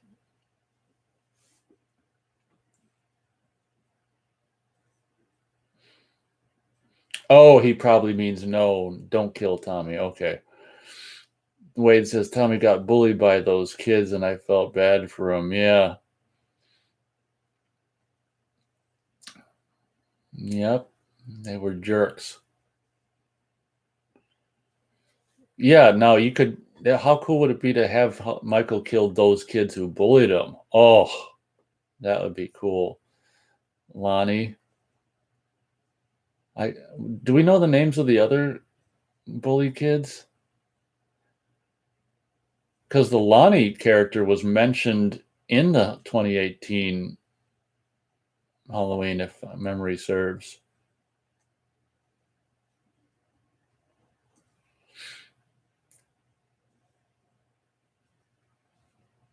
Rooster says it's still funny Paul Rudd played Tommy. Yeah, it's funny. Austin says apparently Halloween 6 producer's cut is out of print. Oh, okay. Good thing I got the Blu-ray of that. Too bad I don't like either version, though, and I guess I prefer the theatrical to the producer's cut. Rooster says, I can't believe he was even in a Halloween movie. Yeah. Is that his first movie? Seems to me that's his first movie. Austin says he's referring to Lindsay Wallace. Am I not seeing comments again? I don't know who the hell. I must not be seeing comments again, because I don't see anyone referring to any girl. Oh, well. Wade says, no, I don't want them to kill him. You said you want them to kill Tommy? Nah, you don't have to kill Tommy. Why don't you want him to kill the bullies? You think you'd want him to kill the bullies? Austin says, oh yeah, Kylie Richards, who played Lindsay in Halloween 1, is coming back in Halloween Kills. Yeah, that's really cool. I think that's cool. Was that her in Halloween 4 who played, because that one, Rachel's like, oh, you remember Lindsay, don't you? That's her, ain't it? It looks just, her eyes, that must be her. Is that like a cameo from her in Halloween 4? You remember Lindsay, don't you?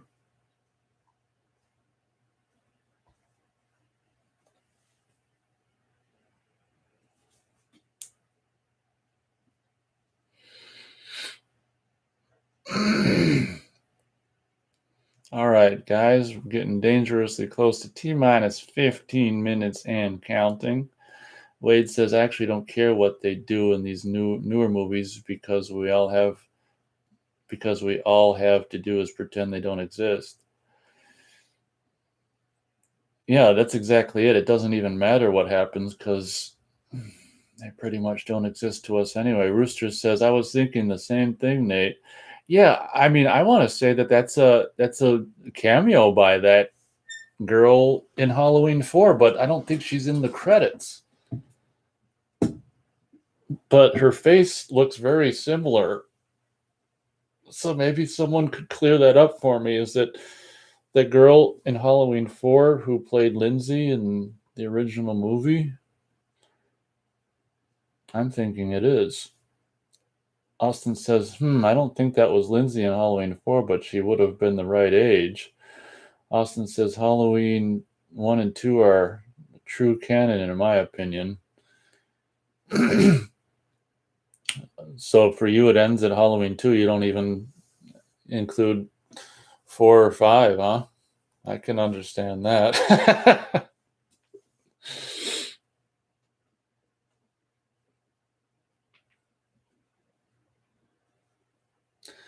Wade says, is the worst Halloween movie the one with Busta Rhymes?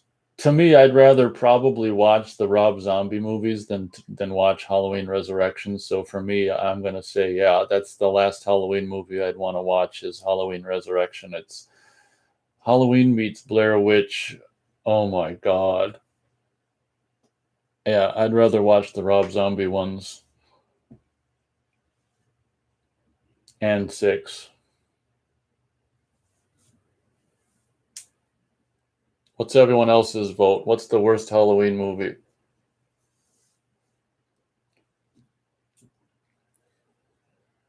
What?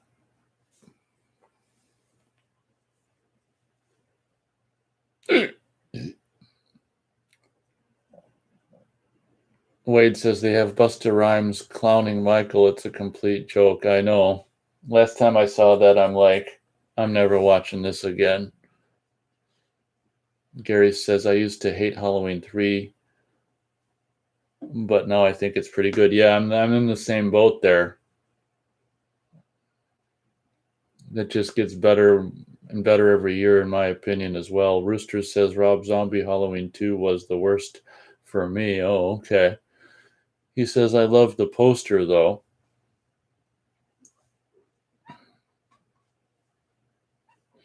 Austin says the story-wise, it ended with Halloween 2 because there was no way they'd survive that, and it was intended to be the last. The rest were just Mustafa Akkad banking off Michael Myers. Yeah, exactly. That's kind of what I unofficially say too. Is like H2 is they're the original. Well, it's not H2. It's Halloween 2. Is kind of the end for me as well. Like the seventh Friday the 13th is kind of the end. Halloween 2, the original, is the end. I mean, I still pretty much watch 4 every year. Halloween 4 just because, but we're kind of in agreement when it comes to that. It's just, Halloween 4, let's face it, is basically a remake of Halloween. Of course, you could argue that Friday the 13th, 2, 3, 4, 5, 6, all the ones that come after the first movie is a remake of the first movie, which is fine because I love it. So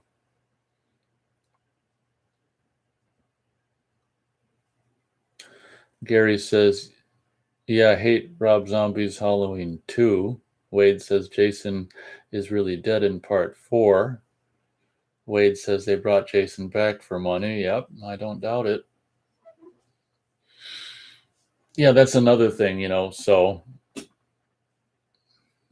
4 kind of, is kind of the final chapter, and anything that comes after is like afterthought, like this is what could happen. Well, that's why doing 5 is they tried to continue the franchise without reneging on their choice they made in the 4th one by not having it even be Jason. But then 5th and the 6th one, they're like, fuck it, we'll have it be Jason again.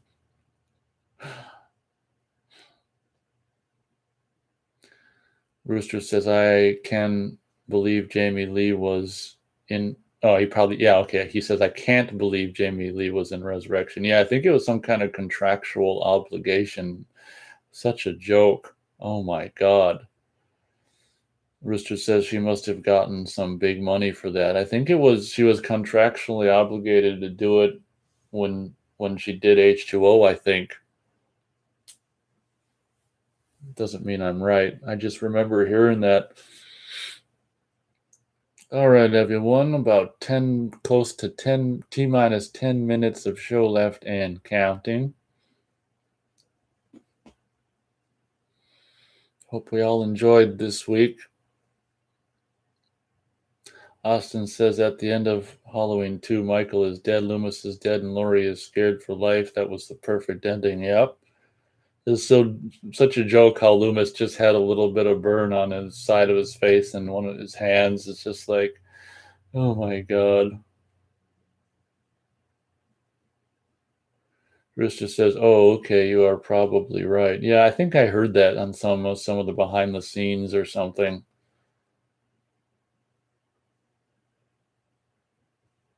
I might have it not completely accurate, but something along those lines. Gary says, "Is Friday Part 5 bad? I can't decide." No, we love it. We love Friday 5. It's so nasty. Rooster says, "A New Beginning is great. Love the characters and sleaze." Yep, see? I told you we love it. Austin says, "I do like that Laurie has Ellen Ripley type of PS or PS P, post-traumatic stress disorder in H2O. I'm glad they explored that." Well, I liked what they did with her PTSD in H2O, but I thought she was way too like prepperish in the 2018 one. That's I wish she would have been more of a Laurie and less of the Sarah Connor in the 2018 one. That's what I disliked the most about the 2018 one. She was just way too living for the being ready for the return of Michael, whereas I liked her portrayal of Laurie Strode in H2O more, where it was just trying to move on with her life but still dealing with what she experienced. Rooster says it's over the top, probably referring to New Beginning. Wade says the actor that played Loomis died before DVDs came out. I wonder if he had a Laserdisc player. You mean Donald Pleasance? Yeah, he probably didn't have a Laserdisc player if I had to take a guess. Austin says they made her Sarah Connor in 18. Laugh out loud, you're right.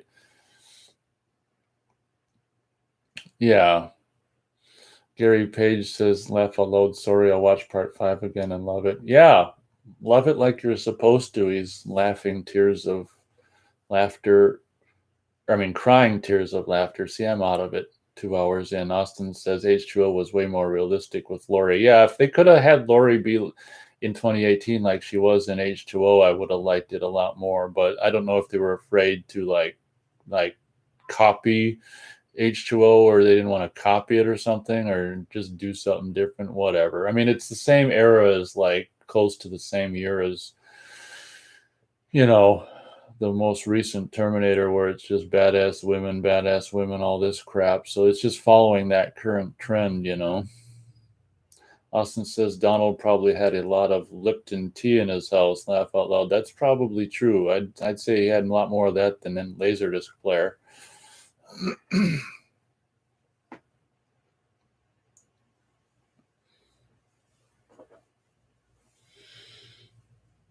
Oh, I'm dead.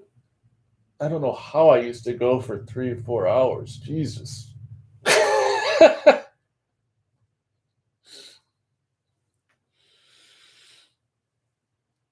That's probably just the depression of winter is how I did that, how I managed to do that.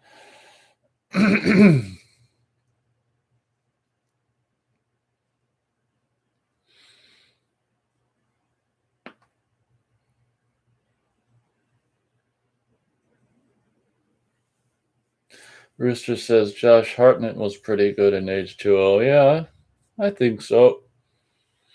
Mr. Messy Hair.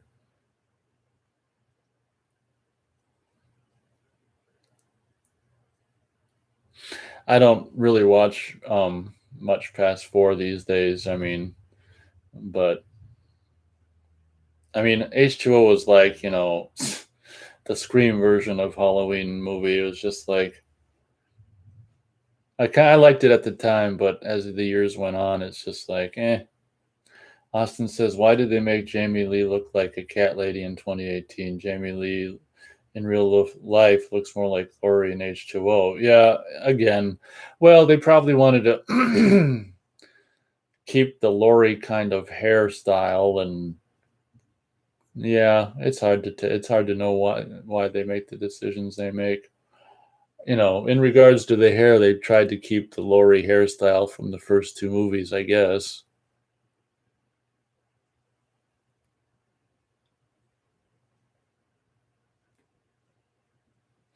Austin says Josh Hartnett you never see anymore. That's true. I think he was recently, not long ago, in a movie, but I mean it's just a movie that no one had heard of. If you search his name, I think you'll find that he was in stuff not too long ago, but I mean it's just under the radar stuff that, isn't really out in the mainstream, but I think he's been doing stuff under the radar. Austin says, but Lori would never have the same hairstyle. I don't buy it. Rooster says he quit Hollywood. Austin says 30 Days of Night is good. Yeah, I don't think I've seen it, but that's because I don't like vampire movies. Austin says Iron Rooster, I don't blame him. Look what it turned into. Yeah, I actually applaud people who bailed on Hollywood before it turned to shit, almost as if they knew what it was going to turn into or something.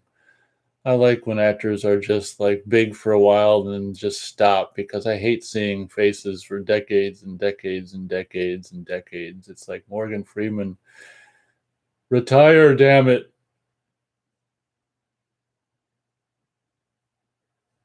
Rooster says 30 Days was decent.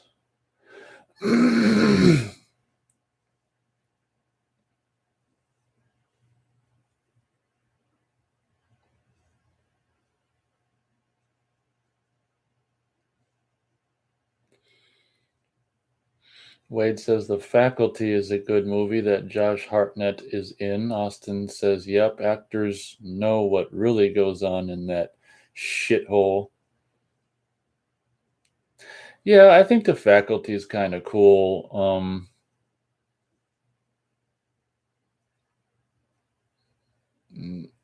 Not amazing, but kind of cool.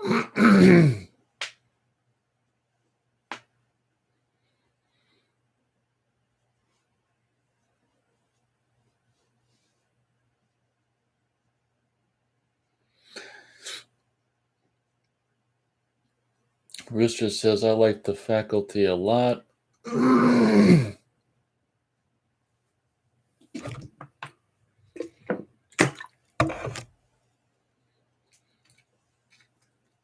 Austin says The Faculty 2 would have been interesting in 1999 or 2000. Did they ever make one? Of course, it's getting too late to ask questions with only 2 minutes of show left.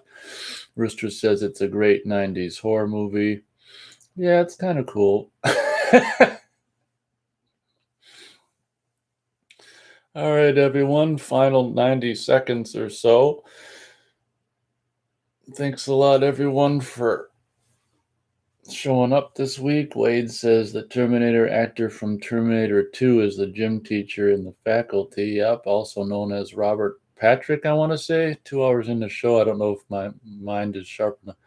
I think that's that guy from Terminator 2. Yeah, that's true. That is him, isn't it? All right, everyone. Close to T-minus 60 seconds and counting. Thanks, everyone, for showing up as people keep talking. Rooster says for the 90s, it considered great to me. Laugh out loud. That's okay. You can like it more than I do. Austin says no, Faculty 2, and I wouldn't want to see it these days. Actors were too old to come back, and it would be woke. Laugh out loud. That's true.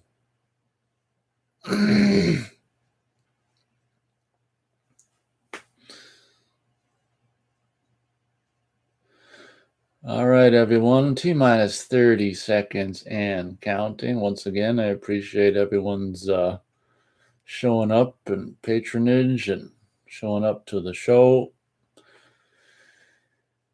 Kind of a little more hard to get through this week because of my not so amazing sleep I got last week, or not. last night. As you can see, I'm gone. Wade makes a funny face with the tongue hanging out. Gary says, see you next week. Stay safe. Thumbs up. Rooster says, great show. I'll be on the lookout for new videos. See ya. All right, everyone. Thanks a lot for joining me this week, and we'll see you next time. Rooster says, ha, ha, ha. And with that, I think we will say goodbye for this week. All right, everyone. Thanks a lot.